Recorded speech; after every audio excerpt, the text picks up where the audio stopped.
Bonsoir Jean-Paul, donc merci de nous accorder cette interview pour VHS TV. Donc on va revenir si tu le veux bien sur cette victoire 2-1 à Forbach samedi, donc face à une équipe de Forbach qui restait sur de bonnes performances à domicile et même à l'extérieur d'ailleurs.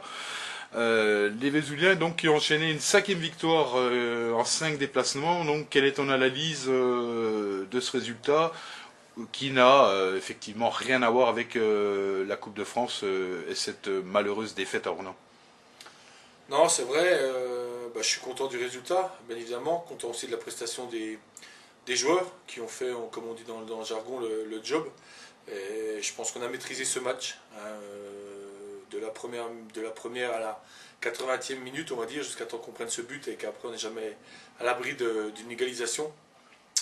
Mais c'est vrai que voilà, on a maîtrisé notre sujet. Alors c'est vrai que par rapport au Ornans, ça n'avait rien à voir. Mais comme j'ai dit, hein, dans le football, ça arrive de passer à côté d'un match et on y est passé à Ornans.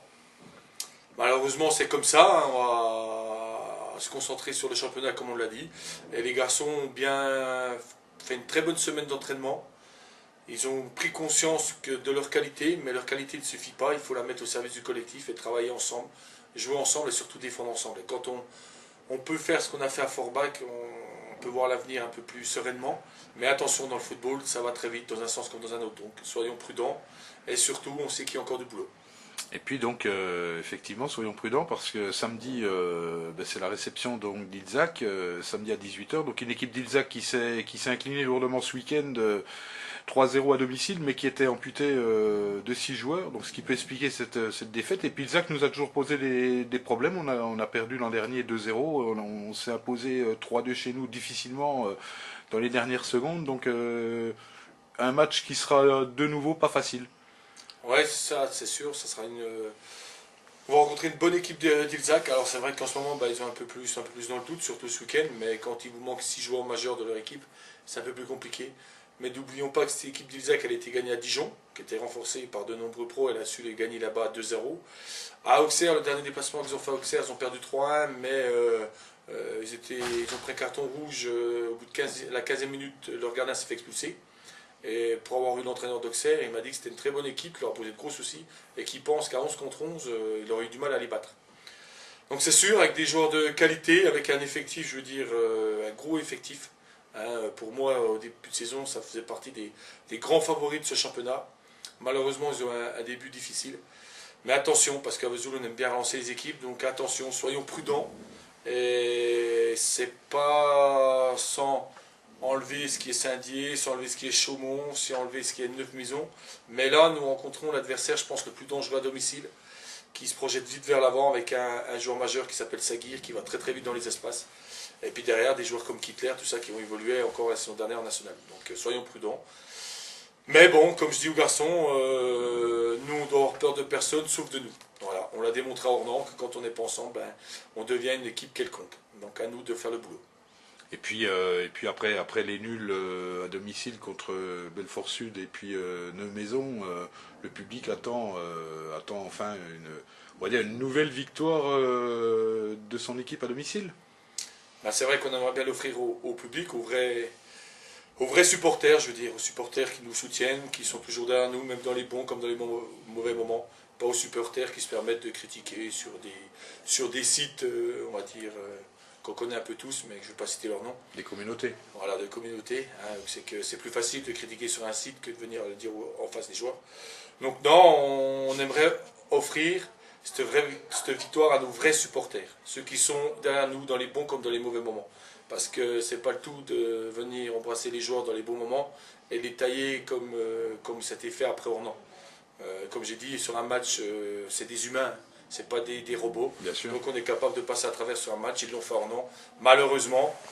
Malheureusement, moi non plus, je n'étais pas satisfait, maintenant je peux le dire, parce que la semaine est passée, on vient de gagner, je n'étais pas satisfait de leur prestation, mais eux non plus n'étaient pas satisfaits de la leur. Mais ça ne servait à rien de leur tirer dans le dos. Le tout, c'était de repartir de l'avant et de gagner en championnat, ce qui a été fait, et c'est ça le principal.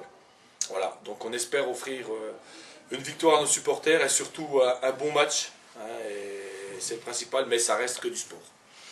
Eh ben écoute Jean-Paul, reste à te souhaiter une bonne semaine. Bon, on peut peut-être annoncer déjà en avant-première, donc le week-end après Ilzac, donc Raison de Coupe de France, donc tu as conclu un match amical avec le BRC où le VHS donc jouera le vendredi soir le Lagrange à 19h.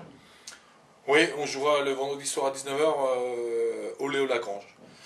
Donc voilà, ça va être un bon match Ouais, c'est amical. un bon test. Ouais, c'est un bon test. Et puis c'est surtout de rester dans la dynamique et de jouer surtout. De jouer, que les garçons jouent.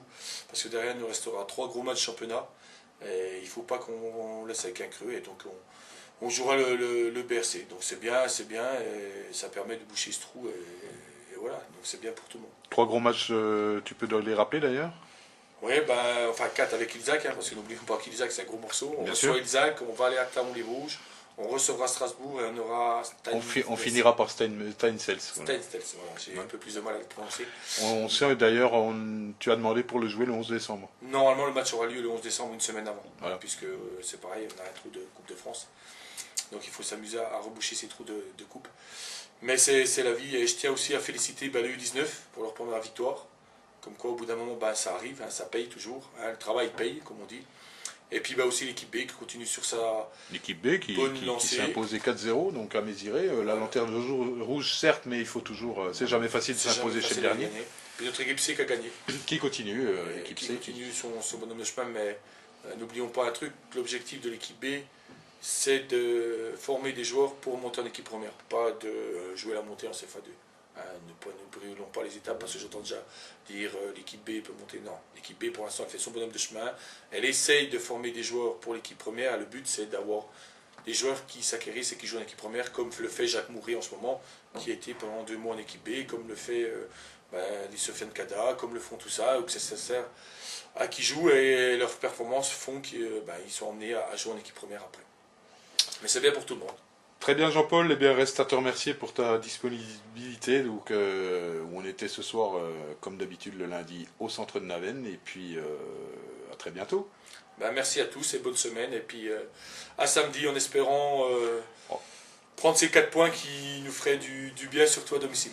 Et puis en espérant que le public sera là, parce qu'on avait 995 environ personnes, je crois, qui ont regardé en live le match sur Internet contre Forbach. Ben bien, ce serait bien que les tribunes se remplissent quand on joue à Vesoul, n'est-ce pas? Ce serait bien qu'on ait un 12e homme quand on voit Strasbourg, qui est un concurrent direct qui arrive à faire, on va dire que c'est une ville comme Strasbourg, mais qui arrive à faire pratiquement 11 000 personnes contre Chétigane. Ils ont battu tous les records des CFA2 ce week-end. Plus que Sochaux-Lyon. Ouais, pratiquement plus que Sochaux-Lyon. Puis quand on voit que Saint-Louis qui commence à avoir du monde, Pontarlier qui joue devant 600, 700 personnes. Donc on a besoin d'un 12e homme, mais d'un vrai 12e homme qui nous soutienne et qui soutienne les joueurs, même si ça se passe pas très bien de temps en temps. Hein, si c'est pour un 12e homme qui siffle ou qui gueule après les joueurs, tout ça, dans la rigueur, on préfère pas en avoir. À bon entendeur, salut. À bon entendeur, salut.